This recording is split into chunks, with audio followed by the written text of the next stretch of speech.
Alors, le Digital Summit, c'est un événement, la deuxième édition d'un événement qui est à destination des entreprises de la région Auvergne-Rhône-Alpes, dédié à la question de leur transformation numérique, plus particulièrement cette année.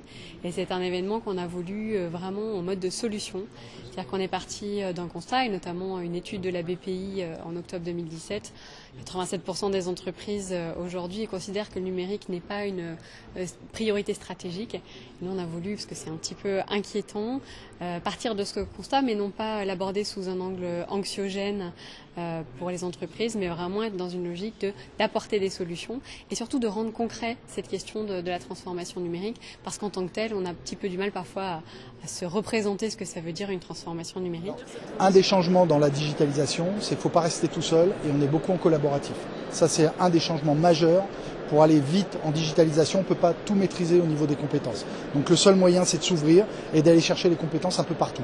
Et ces acteurs, comme la région, sont hyper intéressants parce qu'ils mettent en relation beaucoup plus rapidement, on gagne du temps.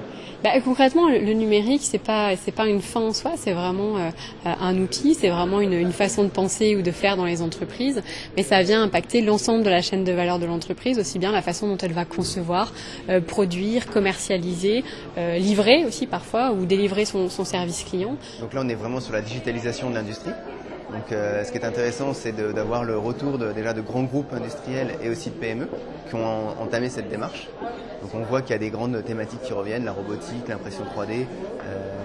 Mais globalement, ce que je retiens, c'est une démarche globale qui doit être lancée par les dirigeants et qui doit inclure l'ensemble de la chaîne de valeur. Donc ça va effectivement être de lancer un plan stratégique pour le dirigeant et d'inclure ses équipes sur ce qu'ils imaginent de leur activité d'aujourd'hui et de demain. Ce que j'ai retenu, c'est qu'il y a un gros challenge sur les ressources humaines. Donc ça, nous on était au courant, mais c'est bien de le voir que c'est partagé. En gros, les dirigeants sont souvent convaincus qu'il faut avancer dans le numérique, mais que dessous il y a les équipes qu'il faut mobiliser. Et que ces équipes, pour les mobiliser, soit c'est en interne qu'il y a des gens qui vont être moteurs, mais souvent il y a quand même besoin de formation, que ce soit des équipes, et quand je parle des équipes, c'est pas forcément les équipes en bas de l'échelle, parce qu'on pense souvent, notamment dans l'industrie, aux opérateurs. On se rend compte que même les managers, ce qu'on appelle le middle management, a besoin d'être accompagné et formé soit sur des outils, soit sur des process pour être plus performant et utiliser le numérique dans toutes ses capacités pour développer l'entreprise. Alors effectivement, aujourd'hui, on estime qu'on a à peu près 1200 entreprises qui sont sensibilisées ou accompagnées.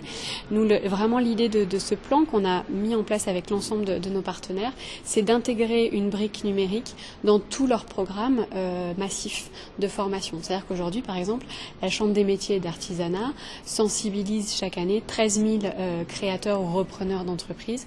L'idée, c'est d'avoir systématiquement cette brique numérique dans leurs programmes initiaux, ce qui permet qu'une nouvelle entreprise créée de manière native intègre la question du numérique.